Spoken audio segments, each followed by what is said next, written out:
Some recipients of Social Security can expect to receive a raise of $282 per month next year, which is one of the largest increases ever. We'll get to all that and so much more in this video. So hello everyone and welcome back to your daily government and financial news update. In today's video, as I just mentioned, we will be going over the huge increase coming for all beneficiaries of Social Security and why this time is actually really going to happen. It's not a joke. It's going to 100% for sure happen. And finally, we also discuss some updates in the stock market and Bitcoin. Now, as always, I am definitely interested in hearing your thoughts on everything, and I wanted to quickly thank everyone for giving my videos likes and sharing them, as that certainly helps push these videos out to other people like you. Okay, so just a quick update on the midterm elections. We are now starting day 7 and counting up the votes, and California still has 11 of the 19 seats that are undecided. In all but one of their districts, they've only counted up about half of the votes casted, which again is super frustrating that people are unable to know who wins within a reasonable period of time. Now, according to California voting laws, they do have 7 days to receive all the ballots in the mail as long as they were postmarked on election day, and then they have until the 30th of November to complete all the counting. So they really have, probably another couple weeks to count up all the votes here. Now, it seems like, though, in a time where both Republicans and Democrats have a bit of distrust in our election systems, the best way to put faith back into the system is to make sure that everyone knows who the winners are by, at latest, let's say maybe 24 hours after the voting takes place. Now, currently, Republicans need to pick up just 6 more seats of the 19 up for grabs, and in the races left, Republicans had the lead in 9 of them. So if these results hold, they'll end up with 221 seats in the House, with Democrats only holding 214.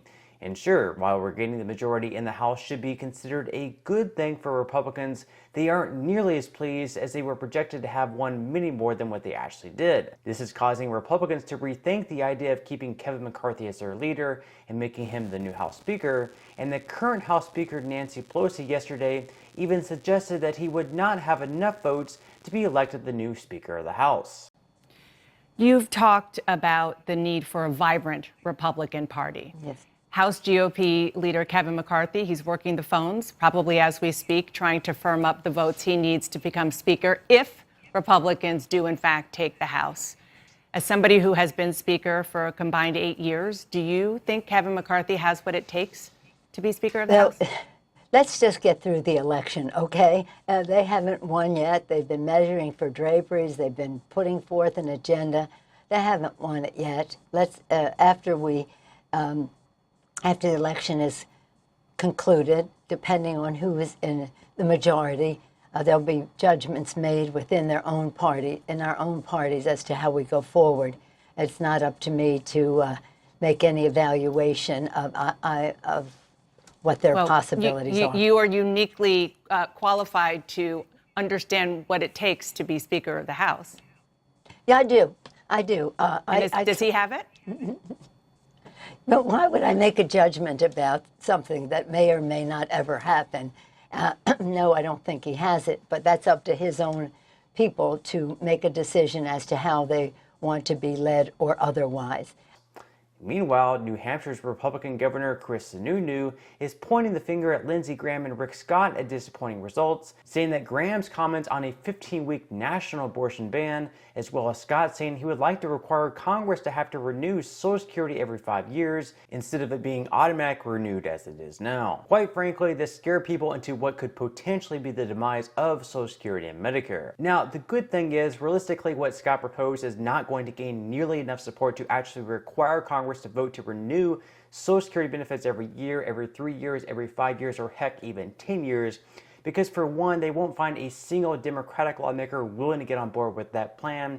And secondly, he would also have a pretty hard time finding many other Republican lawmakers either, considering just how popular Social Security is, even among conservative voters. I mean, if you work your entire life and pay into the system, no one wants to not receive the benefits once they retire. Now, the good news for recipients of Social Security is that they do happen to have a really good raise coming up next year. It's already been approved, and it's not going to require any lawmakers to actually pass it. Because, as we know, if it did require something upon our lovely politicians in DC, it most likely would never get done. Instead, it's called the Cost of Living Adjustment, and these are approved each and every year without a vote and depends solely on what the 3-month average of inflation is based on the months of July, August, and September. This is also known as the third quarter, and for this year it was tallied up to 8.7%, meaning that benefits payable in January of 2023 will see an increase by 8.7% to what their benefits currently are. Now, for those of you guys currently receiving SSI, you'll actually receive your first payment on December 30th, simply because the 1st of January, when you would normally receive these payments, actually falls on a Sunday and also a holiday. So instead, you'll actually end up receiving yours on the prior Friday. And again, this is something that is for sure happening. This is not a joke. There's nothing that needs to be voted on. There's nothing that needs to be passed. This is 100% for sure going to happen, no doubt about it. As unhelpful as our lawmakers currently are, it doesn't matter anyways, because like I said, the cost of living adjustment increases happen automatically and doesn't require anyone to actually pass it through Congress. Now, in some other good news, for the first time in a long time, Medicare premiums in 2023 will actually be going down. So with this increase taking place, you'll actually be able to keep more of your money. In most years, even though Social Security payments increase because of the cost of living adjustment, Medicare premiums also go up as well, which more or less offsets that raise. Now, what this means is that people receiving the maximum Social Security benefit while retiring at the full retirement age will see an increase from $3,345 per month up to $3,627.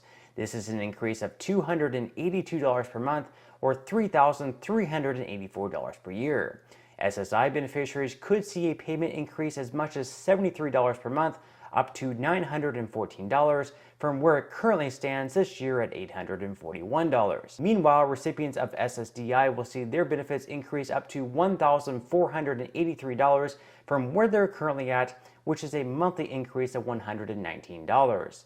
The income threshold for disability recipients is also seeing an increase for next year, increasing to $1,470 per month for the non-blind, and for blind recipients, they can earn up to $2,460 per month without risk to their benefits. And one more time, even though I've said it several times throughout this video, this increase is one that is for sure happening. It's real, it's not a joke, and you will start receiving the first payments in January of next year. And of course, SSI recipients will actually be receiving their first payment on December 30th.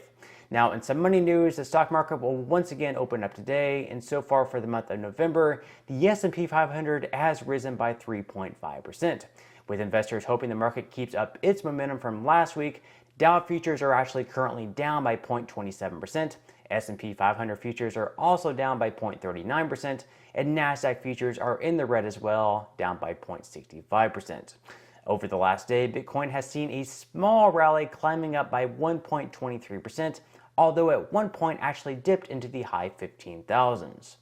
Now, with that said, if you would like to receive up to 12 free stocks and $5 worth of Bitcoin, in the comment section below, I will leave a link where you can receive just that from my partner in Webull. And even if you don't feel like investing at this time for whatever reason, once you receive the free stocks, what you can always do is just sell them for what they're worth and then transfer that money right back to your bank account. So in total, you should be receiving a value of at least $50 or more. Some people have actually received over $3,000 in the past, though, and you can actually earn all the way up to $3,600. So really, you can think of this as just some free extra money with just a few minutes of work. But on that note, I'm going to go ahead and wrap up this video. If you enjoyed the content in today's video and you would like to see more like it, make sure to give this video a like, subscribe to my channel, and also ring the notification bell. That way you will be the very first to be notified when I do release future videos. And until next time, I hope you have a wonderful day ahead, and I'll see you in the next video.